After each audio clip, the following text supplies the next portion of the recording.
रगों में दौड़ते फिरने के हम नहीं ख़ाइल, जब आँख ही से न टपका तो फिर लहू क्या है।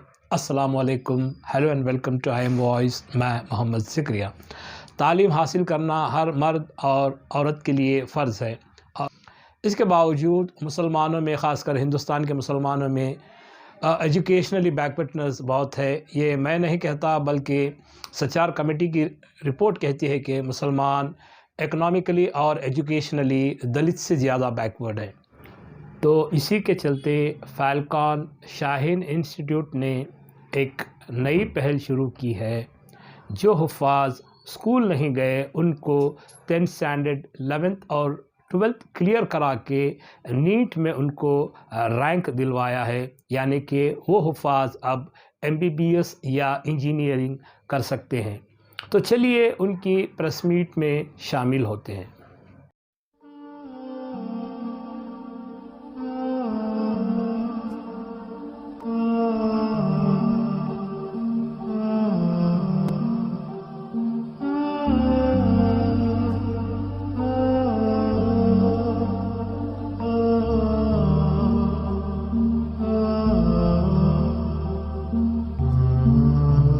Shaheen group of institution Bidar से पढ़ाई की है। इस बार नीट में अल्हम्दुलिल्लाह मेरे 680 मार्क्स आए हैं। और मुल्क भर के हुफ़ाज़ जो अभी हिफ्ज़ कंप्लीट कर चुके हैं उन लोगों के लिए एक ही मैसेज है, अगर आप कभी स्कूल नहीं गए या बेसिक छूटा हुआ है तो आप शाहीन ग्रुप ऑफ इंस्टीट्यूशन में कांटेक्ट कर सकते हैं। उधर हुफ़ाज़ और उलमा के लिए अच्छा से अच्छा बेसिक के लिए एक AICU करके कोर्स प्रिपेयर किया गया। नीट 2022 में Shaheen group of institutions Bidar के हुफ़ाज़ की कामयाबी से अल्हम्दुलिल्लाह पूरा मुल्क मसरत हासिल कर रहा है। और गुज़िश्ता की तरह इस साल भी एक बड़ी तादाद शाहीन के स्टूडेंट्स को मेडिकल सीट्स मिल रही है। इस साल भी 450 से ज़ायद स्टूडेंट्स को गवर्नमेंट फ्री मेडिकल सीट हासिल करने की हमको उम्मीद है। और इस तरह से तकरीबन 15% गवर्नमेंट ऑफ कर्नाटका के फ्री सीट और इंडिया भर के 0.8% सीट शाहीन बीदर के स्टूडेंट्स को मिल रहे हैं। हम हुफ़ाज़ को, उनके पेरेंट्स को और उनके मुदर्रिसीन को, मदरसे के ज़िम्मेदारों को मुबारकबाद देंगे। और इस तरह से ये हिफ्ज़ुल कुरान प्लस का ट्रेंड मुल्क भर में बढ़ रहा है। अल्हम्दुलिल्लाह 35 ऐसे इसके मराकिज़ कायम हुए हैं। और बेंगलोर में बनीगुप्पा जामिल उलूम के अंडर में, और इसी तरह दारुल उमूर श्रीरंगपट्टनम में और कनकापुरा में नए सेंटर्स बेंगलोर के अतराफ ये शुरू हो रहे हैं। इसमें फ्री एडमिशन का ऐलान करते हैं। हम सिर्फ हिफ्ज़ का टेस्ट लेंगे। बच्चे स्कूल गए हैं नहीं गए हैं ये हमारा मसला नहीं है। असली तालीम से बिल्कुल ही नाबलद हुफ़ाज़ के लिए इन मराकिज़ में मौका है। और एक ख़ास ऐलान हमारे मुल्क भर के हुफ़ाज़ के लिए Shaheen group of institution Bidar की तरफ से ये है कि वो हुफ़ाज़ जो नीट 2022 में एग्ज़ाम दिए हैं और 350 से ज़ायद मार्क्स हासिल करे हैं, उनको शाहीन के 12 रेसिडेंशियल कैंपसेस जो मुल्क भर में हैं, जिसमें बेंगलोर, औरंगाबाद, पटना, बीदर, बीजापुर वगैरह, नांदेड़ वगैरह में, इस तरह से 12 सेंटर्स में बिल्कुल मुकम्मल फ्री नीट की कोचिंग दी जाएगी, लॉन्ग टर्म कोचिंग दी जाएगी और उनको नीट 2023 के लिए तैयार किया जाएगा। मैं तमाम नाज़रीन से गुजारिश करूंगा कि ये मैसेज मुल्क भर के तमाम हुफ़ाज़ तक पहुंचाएं। और ये हाफिज़ बदलेंगे तो हमको उम्मीद है कि दुनिया को बदल के रख देंगे। ये एक इसको आम करने में आप तमाम का ताउन दरकार है। जज़ाकल्लाह। ये हमारी वेबसाइट shahinGroup.org पर विजिट करें, वहाँ पर तफसीलात मिलेंगे और वहाँ पर मराकिज़ का सिलेक्शन किया जा सकता है, उनके लिए मौक़े रहेंगे। अस्सलामु अलैकुम वरहमतुल्लाहि वबरकातुहू। मैं सिर्फ हाफिज़ मोहम्मद अली अकबाल। मैंने प्राइमरी की तालीम Bangalore wisdom international school Richmond town से 5th तक कंप्लीट किया था। उसके बाद मैंने डिसकंटिन्यू करके हिफ्ज़ के लिए चला गया। तो इधर शिवाजी नगर में एक छोटा सा ज़ियाउल कुरान मदरसा है, तो उधर ऑलमोस्ट 4 इयर्स में मैंने हिफ्ज़ कंप्लीट किया। तो उसके बाद मैं वापस जब स्कूल गया तो बीच में गैप होने की वजह से एक बेसिक प्रॉब्लम ये होती थी कि सब्जेक्ट समझ में नहीं आता, तुम कितना भी मेहनत करो दिन रात अगर बैठ भी जाए तो समझने में मुश्किल होती है, क्योंकि 6, 7, 8, 9 जो रहता है वो बहुत बेसिक रहता है, उसके बिना आगे की पढ़ाई समझना बहुत मुश्किल होता है। तो इधर मैंने बहुत प्रोग्राम सर्च किए मगर कोई ऐसा प्रोग्राम मिला नहीं, तो एक एवरेज 68 मार्क्स से मेरा 10th पास हो गया। तो उसके बाद मुझे पता चला कि शाहीन ग्रुप ऑफ इंस्टीट्यूशंस में ASU एक कोर्स बना हुआ है, कहीं पे मैंने भी पढ़ा था। तो उधर पता चला कि बच्चों को जो बेसिक की ज़रूरत रहती है वो करा के MBBS वगैरह कराते हैं।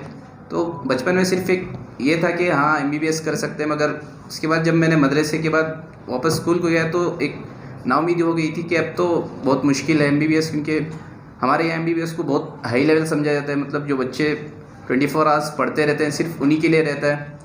तो मैंने भी सोच लिया था कि अभी नहीं हो सकता, तो मैं सिर्फ शाहीन इसी से गया कि किसी तरह बेसिक पढ़ के 12th पास कर लिया जाए, उसके बाद एक कोई अच्छी से कॉलेज में इंजीनियरिंग वगैरह कर लेंगे मेरे, तो कहीं जॉब वगैरह अच्छी तरह हो जाएगा। तो मैंने शाहीन ग्रुप ऑफ इंस्टीट्यूशन से अब्दुल मुफीद सर से कांटेक्ट किया। तो उसके बाद मैंने जब उधर गया तो 11th के क्लासेस 11th में एक अराउंड 1 वीक 2 वीक बैठ के देखा, तो जो बेसिक 9th में पढ़ाया जाता है उसी को थोड़ा हाई लेवल 11th 12th में पढ़ाया जाता है, तो उधर भी समझने की मुश्किल हो रही थी। तो ASU doctor Abdul Khadir sir से बात किए तो सर बताए कि ASU में चले जाओ, और ऐसा नहीं कि थोड़ा बहुत बेसिक पढ़ के पास कर लेना है, थोड़ा बेसिक अच्छे से चाहिए था क्योंकि नीट भी क्रैक करना था इस साल। तो मैंने ऑलमोस्ट 11th में 6, 7 1 ईयर अराउंड बेसिक में ही हमारा चला गया कि हम लोग 6, 7, 8, 9, 10 साइंस मैथमेटिक्स जो भी बेसिक की ज़रूरत थी वो एकदम, जैसा एडिशन सब्ट्रैक्शन बहुत बेसिक की जितनी ज़रूरत रहती है, बच्चा जो कभी स्कूल नहीं गया वैसे भी बच्चे मेरे साथ थे, ख़ासकर बिहार यूपी के ड्रॉप आउट्स रहते हैं या फिर मदरसे के रहते हैं, तो वो लोग भी साथ थे। एक साल ऑलमोस्ट हमारा बेसिक चला। उसके बाद second year without completing the first year I went to the second year. Second year में 6 मंथ्स मैंने सेकेंड ईयर की कोचिंग ली, और सेकेंड ईयर सिर्फ पास करने का मेरा इरादा था, उसके बाद इंजीनियरिंग करने का इरादा था। तो सेकेंड ईयर वहाँ के इतने अच्छे टीचर्स मिले थे और इतना अच्छा गाइड किए कि सेकेंड ईयर में मेरा परसेंटेज जैसा 10th में 68 था, तो सेकेंड ईयर में ऑलमोस्ट 96 परसेंटेज आया मेरा। वाह। तो घर में भी बहुत खुश हुए। 11th का एग्जाम नहीं दिए आप? 11th का बोल रहे ना? नहीं, 11th कंप्लीट किए बगैर नहीं, सिर्फ जितना पासिंग का था उतना करके चले गए, उसका बोर्ड एग्जाम नहीं हुआ। हाँ जी, तो मैं सिर्फ 12th का भी पासिंग का इरादा था, मगर टीचर्स मिलने की वजह से मेरे 12th में 96 परसेंटेज स्कोर किए, तो घर में भी बहुत खुश है। बाद में सर वगैरह कांटेक्ट किए कि आप बोर्ड्स में तो अच्छा कर रहे हैं तो नीट भी क्रैक कर सकते हैं। तो मेरा भी इरादा था, मगर नीट के लिए 11th 12th दोनों साल की ज़रूरत पड़ती है, एक साल में 2 पढ़ के देना बहुत मुश्किल होता है। तो इससे पहले भी शाहीन ग्रुप ऑफ इंस्टीट्यूशन से अनस त्यागी एक बच्चा, even after completing his BSc he came back to Shaheen, he completed first year, second year, और 1 साल रिपीट करके वो लखनऊ की कोई टॉप कॉलेज में एडमिशन लिया। तो मेरा भी इरादा था वैसा ही, मगर मुश्किल होती थी कि उम्र बड़ी हो गई है और छोटे बच्चों के साथ बैठना ऐसा रहता है। मगर शाहीन में ज़्यादातर बच्चे ड्रॉप आउट्स जो पहले मेहनत नहीं किए बाद में पढ़ना चाहते हैं, ऐसे बहुत सारे बच्चे मिल जाते हैं। तो मैंने भी खदीर सर से बात की, खदीर सर ने बताया कि फर्स्ट ईयर में जाके बैठ जाओ, 1 साल में तो 2 साल का पढ़ना बहुत मुश्किल होता है। नीट के लिए 11th 12th कंप्लीट अच्छा समझ के पढ़ना तभी क्रैक कर सकते हैं। तो फर्स्ट अटेम्प्ट जो था, मैंने कुछ नीट की तो तैयारी नहीं की, अराउंड 350 कुछ मार्क्स है मेरे। तो फर्स्ट ईयर में 1 साल का सिलेबस कंप्लीट किया मैं, और 1 साल का बाकी था क्योंकि 50% कंप्लीट किया नीट का। तो उस साल मैंने नीट दिया 2021 में, तो अराउंड 400 मार्क्स या 420 कुछ मार्क्स आए मेरे। उसके बाद और सेकेंड 2022 में हमारा सेकेंड ईयर भी कंप्लीट हुआ, और ऑलमोस्ट 2 या 3 मंथ सबको रिवीजन के लिए दिए गए। तो अल्हम्दुलिल्लाह पहले इसमें 350 अराउंड है, बाद में 420। थर्ड अटेम्प्ट जब मेरा पूरा कंप्लीट हो चुका था और बेसिक पूरा पढ़ा हुआ था 6 से 10 तक की, मैंने टेक्स्ट बुक्स पढ़े NCERT वगैरह। उसके बाद इस साल अल्हम्दुलिल्लाह पूरा कंप्लीट होने के बाद जो मैंने दिया था, तो अल्हम्दुलिल्लाह 680 मार्क्स स्कोर किया मैंने। 680, wonderful. And he is a topper, alhamdulillah. Topper in the region. Complete region में topper.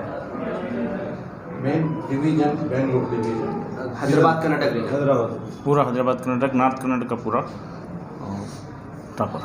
आपको लग रहा था कि आप 700 से ज़्यादा लेने वाले हैं, क्यों ऐसा हुआ कि कम? जी हाँ, इस साल जो है एनटीए की तरफ से 3 या 4 आंसर्स ऐसे हैं जिसे ग्रेस देना चाहिए था, मगर ग्रेस दिया नहीं गया। जब प्रोविजनल आंसर की में केमिस्ट्री का एक क्वेश्चन ऐसा था जिसे ग्रेस दिया गया था, मगर फाइनल आंसर की में उसी से भी ग्रेस काट दिया गया। और 3 क्वेश्चंस ऐसे थे जो टेक्स्ट बुक में जो मेंशन है उसके हिसाब से तो सही थे, मगर वो ऐसे कंट्रोवर्शियल क्वेश्चंस अप्लाई किए थे एनटीए वाले। शायद उनको कंपटीशन बढ़ाना था, क्योंकि 18 लाख में से 720 आउट ऑफ 720 पिछले 2 साल से बहुत बच्चे ला रहे थे, तो इस साल एक बच्चे के भी 720 नहीं है, तो वही क्वेश्चंस की वजह से हुआ है, वरना अराउंड 700 मार्क्स एक्सपेक्टेड थे इससे। आगे क्या प्लान है आपका, क्या है? आगे इंशाल्लाह मौलाना आज़ाद ये एम्स भोपाल कोई ऐसी कॉलेज में एडमिशन मिल जाए, उसके बाद इंशाल्लाह अच्छे से MBBS करके डॉक्टर। दूसरे उपवास के लिए क्या पैगाम है? दूसरे हुफ़ाज़ के लिए यही पैगाम है, खासकर हुफ़ाज़ नहीं जो उर्दू मीडियम या कन्नड़ा मीडियम या बिहार यूपी वगैरह से जो ड्रॉप आउट रहते हैं, उनका एक माइंड सेट रहता है। मुझे बहुत बच्चे मिले कि इंग्लिश मीडियम से हैं तो अच्छा पढ़ने वाले रहते हैं, हम लोग कन्नड़ा मीडियम से हैं, उर्दू मीडियम से हैं तो पढ़ नहीं पाते। मगर मैं जो मेरे दोस्त वगैरह के साथ रहा, उधर एक ख़ास बात यही देखा कि शाहीन में जो सबसे ज़्यादा मेहनत करता है, खासकर जो रिज़ल्ट आता है, तो ज़्यादातर उसमें जो गरीब बच्चे रहते हैं ज़्यादातर, या कन्नड़ा मीडियम उर्दू मीडियम जो सबसे ज़्यादा मेहनत करते हैं वही रहते हैं, इंग्लिश मीडियम के भी थोड़े बहुत रहते हैं। तो यही मैसेज है कि अगर आपको बेसिक वगैरह प्रॉब्लम हो रहा है तो शाहीन से कांटेक्ट करके AICU में आप वक्त दे के आगे जो चाहे कर सकते हैं। It's not impossible, it's possible. Abu Sufiyan एक 2 मिनट में अपनी स्टोरी सुनाएंगे।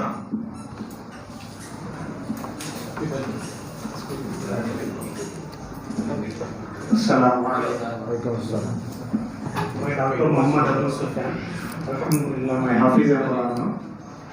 मैं शाहीन से 2015 बैच का पास आउट हूँ। हिज़ मुकम्मल करने के बाद हुजूर sir Abdul Qadir sir newspaper में ऐड दिए थे हुजूर कुरान प्लस के बारे में, कि ऐसे बच्चों को ले रहे जो असली तालीम से नाबुलद हैं, जो मदरसे में हिफ्ज़ कर रहे हैं और या दूसरे कोर्सेस जैसे आलिमियत कर रहे हैं। तो हमारे वालिद साहब अब्दुल कदीर सर से कांटेक्ट किए कि बच्चे का बेसिक्स तो कुछ भी नहीं है तो कैसा ये करेंगे बोले।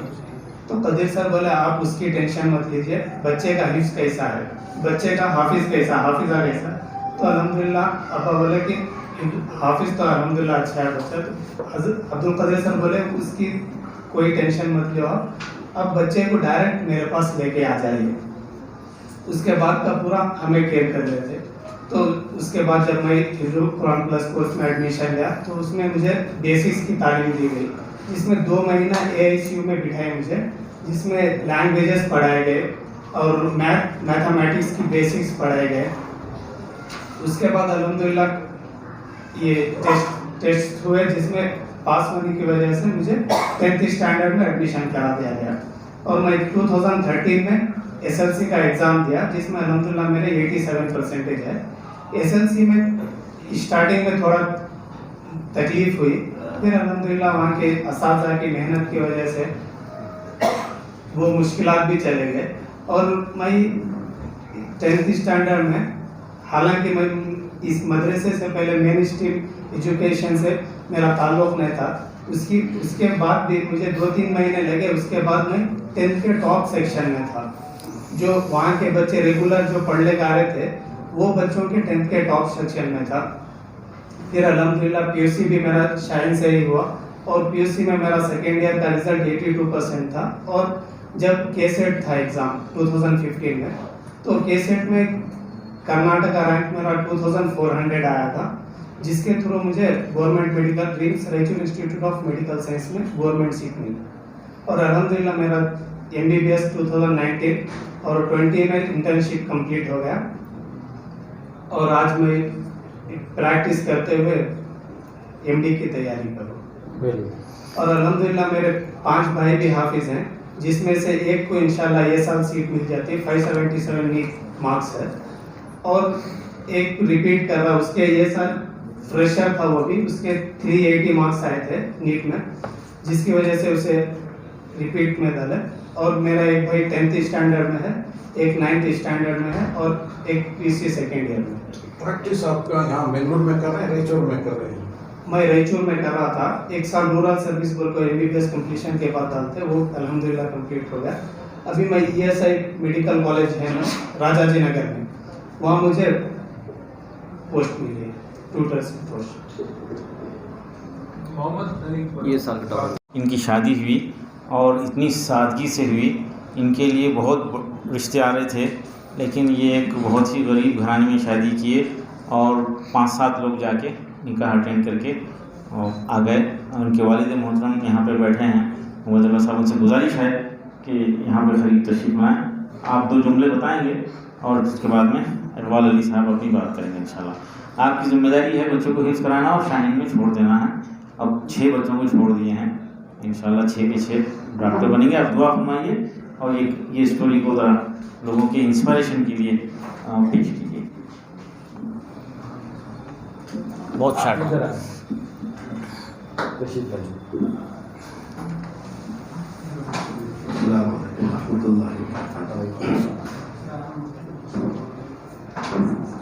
मेरे बच्चे का सिलसिला में तो नाम बताइए। मोहम्मद उबैदुल्ला। मैं भूपसंदर में रहता हूँ। भूपसंदर से पहले बदरपा लेवर की मस्जिद में तकरीबन 15-16 साल इमामत किया और उसी दरमियान जब डॉक्टर साहब का सालाना अखबार में इश्तेहार आया था, उसी वक्त में डॉक्टर साहब से रब्ता कायम किया और रब्ता कायम करने के बाद डॉक्टर साहब का कहना हुआ कि मौलाना आप बच्चे को लेकर आ जाइए और तालीमी जिम्मेदारी मेरे ऊपर छोड़ दीजिए। फीस का मसला आया था तो मैं बताया कि इमाम मौज़िन की तनख्वाह क्या होती है, उनकी आमदनी क्या होती है, और मेरे से तो फीस देने होगा नहीं, कैसा करेंगे। तो उस वक्त डॉक्टर साहब कहने लगे मौलाना आप तशरीफ तो लाइए, मैं आपके बच्चे को फ्री पढ़ा के खुशी महसूस करूँगा, फ्री पढ़ा के खुशी महसूस करूँगा। और अल्हम्दुलिल्लाह बच्चे को दाखिल कराया। दाखिल कराने के बाद उनकी कारकर्दगी आपके सामने है, मेडिकल सीट भी हासिल किया। उसके बाद डॉक्टर साहब का कहना हुआ कि जितने भी बच्चे आपके हाफिज होते चले जाएं फ़ौरन मेरे इदारे में भेजते जाइए, इंशाअल्लाह आपका 1 रुपया खर्च नहीं होगा, मेरे तरफ से सारे आपके तालीमी अखराजात पूरे किए जाएंगे। और अल्हम्दुलिल्लाह अभी वहाँ 4 बच्चे अभी पढ़ रहे हैं और एक बच्चा अभी नीट का एग्ज़ाम लिखा और 577 स्कोर किया है। इंशाअल्लाह अल्लाह के साथ से उम्मीद है उसे भी गवर्नमेंट कॉलेज में इंशाअल्लाह कोई न कोई सीट मिल जाएगी। बाकी 4 भी लगे हुए हैं। दुआ करें कि अल्लाह ताला उन बच्चों को भी कामयाबी अता फरमाए और इन बच्चों से दूसरे सारे बच्चों को तरगीब लेने की तौफीक अता फरमाए।